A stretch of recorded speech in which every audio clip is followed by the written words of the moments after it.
ہم سب کو یقین ہے ایز اے مسلم کہ جو رب کامل جو ہے وہ اللہ کی ذات ہے اور ہر کام اسی کی جانب سے ہوتا ہے، لیکن اس کے باوجود ہمیں یقین بھی ہوتا ہے کہ سب اللہ کی طرف سے ہو رہا ہے، پر پھر بھی ہر تھوڑی دیر بعد ایک وسوسہ ہوتا ہے کہ جو یا شیطان ہمیں بہکا دیتا ہے کہ اب یہ ہو جائے گا تو پھر کیا ہوگا، یہ ہو جائے گا تو یہ ہو گیا، لائک اگر میری جاب نہ رہے گی تو میں مر نہ جاؤں، اگر میرے بچے کو کچھ ہو گیا بیماری سے تو میں کیسے جی پاؤں گا۔ یہ جو وسوسہ آتا ہے اس کا کیا حل ہے کہ ہم کس طرح سے اس سے بچ سکتے ہیں؟ ہمارے یہاں ایک سلسلہ یہ شروع ہو گیا ہے کہ ہم کسی بھی بات کی گہرائی تک نہیں جاتے بلکہ سطحی جائزہ لے کے ایک رائے قائم کرتے ہیں، اور یہی رویہ ہمارا ان معاملات میں بھی ہے۔ سمجھتے ہم یہ ہیں کہ جو کچھ ہم زبان سے کہہ رہے ہیں ہم واقعی ہی اس میں یقین رکھتے ہیں، در حقیقت ایسا نہیں ہوتا۔ ہمارا ایمان تو ہے، ہم یہ یقین تو رکھتے ہیں کہ رب موجود ہے، یہ بھی ہمارا ایمان ہے کہ پروردگار مالک کل ہے، آل ٹائم پاورفل ہے، لیکن ہم اس پہ بھروسہ نہیں کرتے۔ We believe in Allah, but we don't trust Him. اس لیے ہم شک میں مبتلا رہتے ہیں۔ کیا کبھی ایسا ہوا کہ ہم میں سے کوئی شخص پڑوس میں لوگوں کے پاس گیا ہو کہ میری والدہ سے میری سفارش کر دیجئے کہ وہ مجھے کھانا دے دیں یا مجھے کسی بھی اینگل سے لک آفٹر کر لیں؟ ایسا کبھی نہیں ہوتا۔ ہم میں سے ہر آدمی کا ایک پختہ یقین ہوتا ہے کہ میری والدہ گھر پر ہیں، میں جاؤں گا مجھے کھانا بھی گرم ملے گا، میرا بستر ویل ارینجڈ ہوگا، میری تمام چیزیں ٹھکانے پہ ہوں گی۔ ہمیں کبھی ضرورت نہیں پڑتی کہ ہم پڑوس میں جا کے کسی سے کہیں کہ وہ ہماری سفارش کر دیں، اس لیے کہ at the back of our mind یہ ایک کامل بھروسہ ہے اس بات پر کہ ہماری والدہ ہمارے لیے جو کچھ بھی بن پڑے گا کر دے گی۔ لیکن رب کے معاملے میں ہم سہارے ڈھونڈتے پھرتے ہیں کہ جہاں مجھے ذرا سی کوئی مشکل آئی تو میں فوراً کہیں کسی صاحب کی تلاش جستجو کروں گا کہ میں وہاں چلا جاؤں اور جا کے ان سے کہوں کہ اللہ کے حضور میری سفارش کر دیں کہ رب تعالیٰ میرا یہ کام کر دے۔ حالانکہ رب تو ایسا مہربان ہے کہ رب تعالیٰ ان لوگوں کو بھی لک آفٹر کرتا ہے جو اس کو مانتے ہی نہیں۔ رب تعالیٰ ان لوگوں کو بھی لک آفٹر کرتا ہے جو اس کے ساتھ شرک کرتے ہیں۔ رب تعالیٰ نیک لوگوں کو بھی لک آفٹر کرتا ہے، اور رب تعالیٰ مجھ جیسے لوگ جو گناہوں میں ڈوبے ہوئے ہیں مکمل طور پہ ان کو بھی لک آفٹر کرتا ہے۔ وہ تو سب کا ہے، کوئی بھی اس کو آواز دے لے وہ ریسپونڈ کرتا ہے۔ ہر تھوڑی تھوڑی دیر بعد ایک چیز بہکا دیتی ہے، لائک آپ ریلیکس بیٹھے ہوتے ہیں اللہ پہ یقین کر کے، پر پھر تھوڑی دیر بعد ایک پھر خیال آتا ہے تو پھر آپ اپنے آپ کو تھوڑا ڈائیورٹ ہوتے فیل کرتے ہیں۔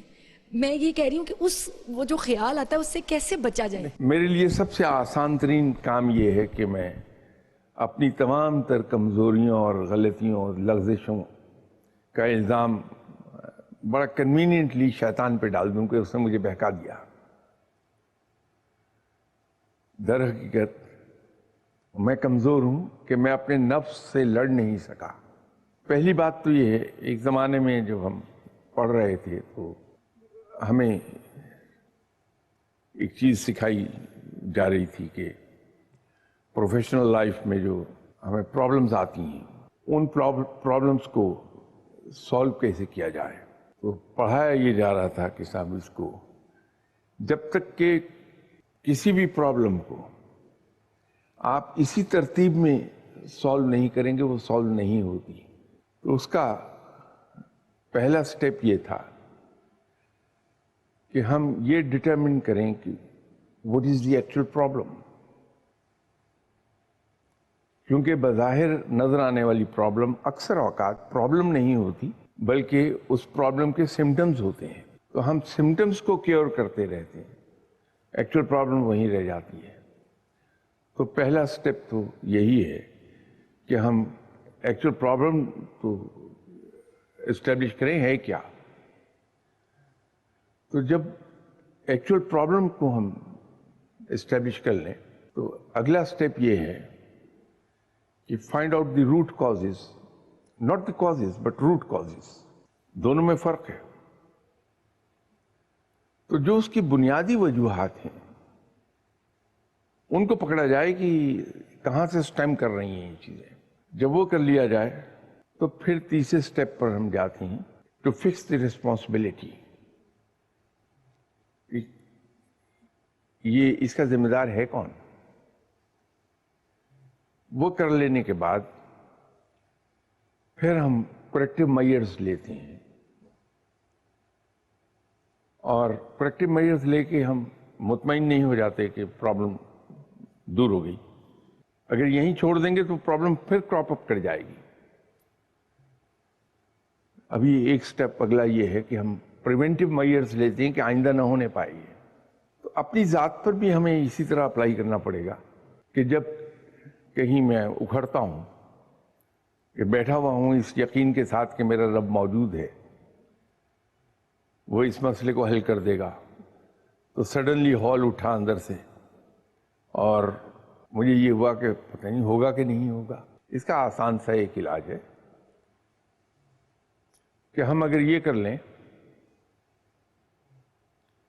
کہ جو ہی یہ اندر سے ایک وسوسہ پیدا ہوتا ہے کہ یہ کام ہوگا یا نہیں ہوگا, ہم نظر دوڑائیں اپنی گزری ہوئی زندگی پر اور ان لوگوں پر جن کو ہم جانتے ہیں,